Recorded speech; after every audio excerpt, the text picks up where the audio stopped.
Hey, what's going on, everybody? This is No Filter, a Nintendo podcast, and here are 5 new Nintendo eShop games that you might be interested in. I'm going to go over all 5 of these, have some quick reviews for each, and then tell you which is my favorite and which I suggest you to pick up.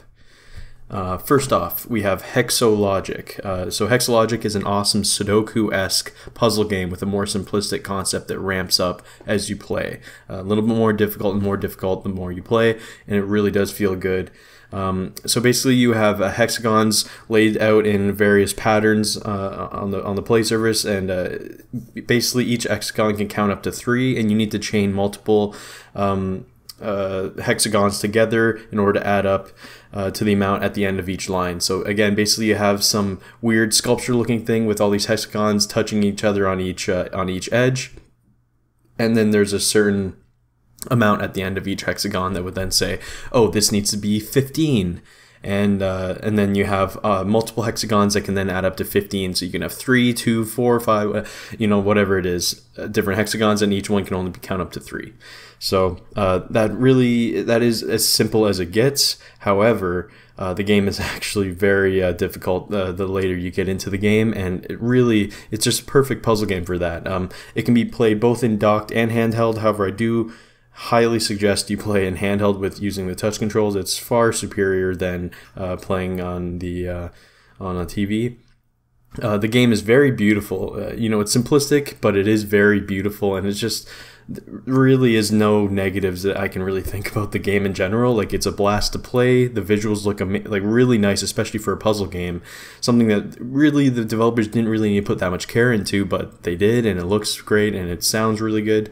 Only thing I can possibly think of that might be a negative for the game is that I wish it didn't end as soon as when it did. I was hoping, the game would have like 200 puzzles or something, but it really had around 80, with the last 15 or so being very, very difficult, having to play many times over to actually beat them.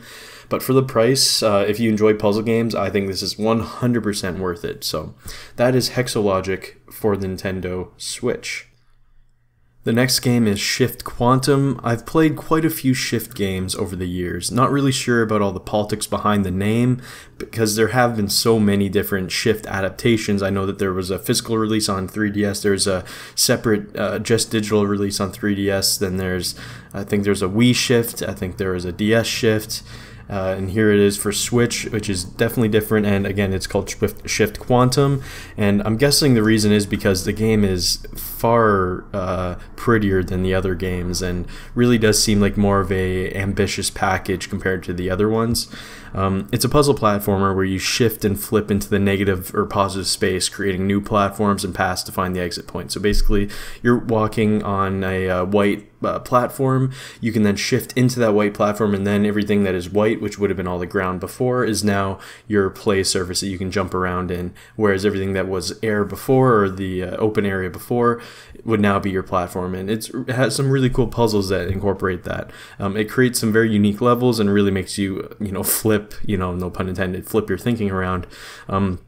Again, it's by far the best looking Shift game. It has this noir aesthetic to it with a hint of yellow color for the protagonist's scarf. It looks really striking, and the backdrop looks really amazing as well. It has an absolute ton of levels. I have no idea, but it's well over 100. And it even has a level editor that you can upload for others to play, or you can download others that you have. So really, it's kind of an endless amount of content. So compared to the other Shift games that I played, this is definitely a very big step up and step forward, I think, for the series. My main issue with the game, though, it is that the gameplay hook, while interesting, definitely, it kind of loses its charm after a while, and it almost seems like more of a chore the more intricate the levels become. So although it does add some new elements over time, but they don't really vastly change the overall samey procedures that you use to complete a level, so it does kind of wear out. So I'd suggest playing this in short bursts to play through the whole game like what I did, and if you do, I feel like this might be a big good pickup for you. The next game is A Robot Named Fight. So this is a game that I actually got a review code for a while ago. So I wanted to apologize to the developers. I guess it was sent to a wrong email address, and I just found it just recently. But I want to thank you guys for the review code. And yeah, so Robot Named Fight is a roguelike Metroidvania game. It's heavily inspired by Metroid games. Obviously, as soon as you see the game, you'll see very reminiscent to a game like Super Metroid, for example, which could be very good for a lot of you guys that are out there. A lot of people consider Super Metroid one of the best games ever made. So I think if you are going to imitate, that is the highest form of flattery. Doing that to a really fantastic game is a really good thing that bodes well probably for your game as well. The game looks pretty, if a little basic for the genre, but it does have some awesome looking disgusting bosses. Not really much else to say with the general idea. Just think of a Metroid game with a bit more stiff controls than you have, and that is pretty much this game. It's super well made and heavily inspired by Metroid, obviously. So, however, even if this game does look good and play well, and is overall a good game, I do have issue with the roguelike aspect. So roguelikes have taken over the indie scene, and while many have got the formula right, many have not, and this I'd say is a little bit more of the latter. It does carry over some of your progress by unlocking items you found to be found quicker in new runs. However, the nature of a Metroidvania is about slowly progressing, and having to restart from the start every time you die is just not fun, and it's just a flawed concept in my opinion. Either way, it did get me hooked for a bit, but I just wish it was just a little more Metroidvania, a little less roguelike. So if you like Metroid games and the idea of a roguelike Metroid piques your interest, I would definitely suggest this. The game is quality through and through, although I do feel like that roguelike element here kind of was to the detriment of the game. But if you guys, again, like Metroid games, this might be a good pickup for you. The next game here, D-Generation The Original. So this is a re-release of a game from the Amiga back in 1991. So for a lot of you nostalgia people or people who are interested in games from, way back when, this could be the game for you. So you basically play as an agent in the future who's delivering a package to the top of a tower. You discover that the person you're delivering it to is a few floors up, but the security systems have been activated and you need to weave your way through this labyrinth of floors and puzzles while also saving civilians stuck hiding from the security defenses.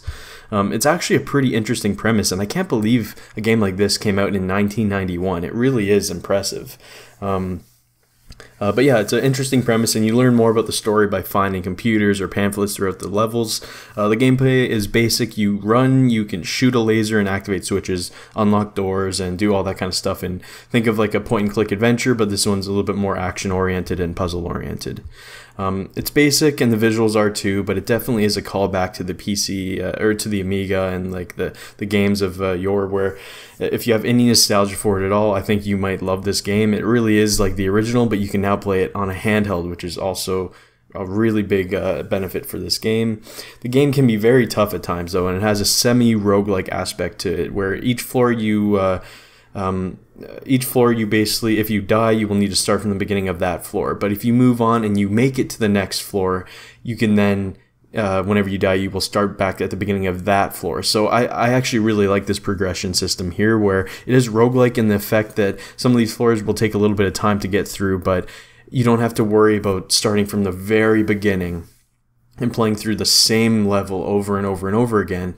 Whereas here, you feel that bit of, of a victory, whenever you move on to the next floor, because then hey, I'm getting one step closer, nothing's going to push me back here. It is a tough game in that way, and it does have some of the, I guess, anti-consumer sort of design choices that you get from the games back in the day, but I feel like that's kind of some of the charm of the game.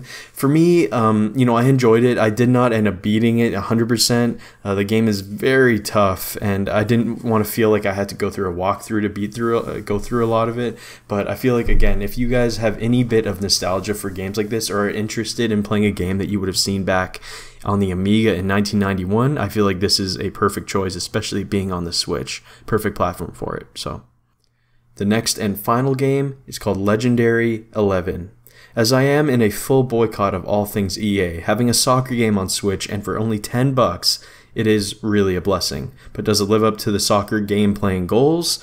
I'd say yes for the most part. You know, the game runs well enough, and while basic with its controls and its setup, it does have some strategy implemented with its overarching stamina system and special shot feature.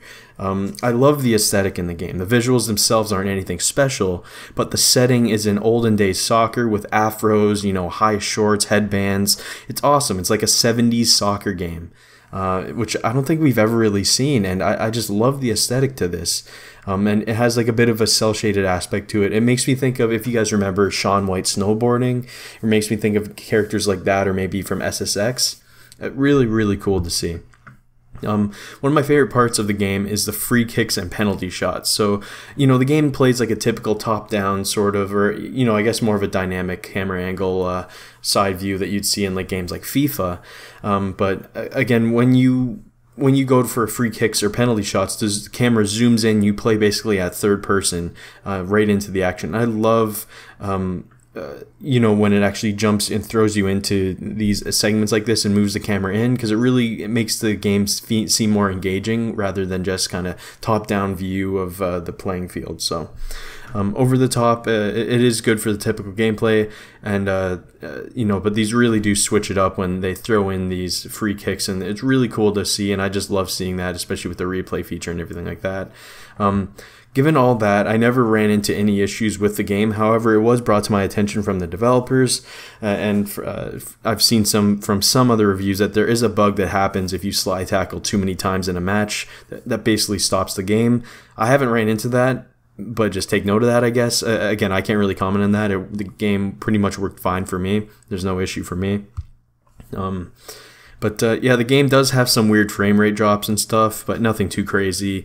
If the game wasn't on a handheld, I would be kind of underwhelmed, but being able to play on the toilet or in bed is great, and it might be perfect for you footy fans out there that want a cheap soccer game on the Switch. Again, having a game like this, which to me is basically FIFA, just maybe a little less polished to it, for $10, again, if you're a footy fan, this might be a good pickup for you. Again, nothing special, but it works well enough, and it has a really cool aesthetic. So there it is. I hope you guys enjoyed this video, and just to round up everything, we had Hexologic, Shift Quantum, A Robot Named Fight, D-Generation the Original, and Legendary 11. My favorite game out of the bunch here, I'm going to have to give it to Hexologic. I've been looking for a really good kind of easygoing puzzle game on the Switch for a while now, and for this game to be cheap, first off, I believe it's only $3 on the eShop, and for it to be that good with a ton of levels, yeah, I've been looking for this game for a while, and that would be my #1 pick. But to be fair, all of these games, depending on if you like those genres, are good pickups for you guys. Again, having these type of games on the Switch, I repeat, is amazing. To have all these on a handheld, and you can play on the TV, and for these cheaper budget prices, I think that's a big bonus. And yeah, I hope you guys enjoyed this video. I will do some more of these in the future, and I will see you all next time.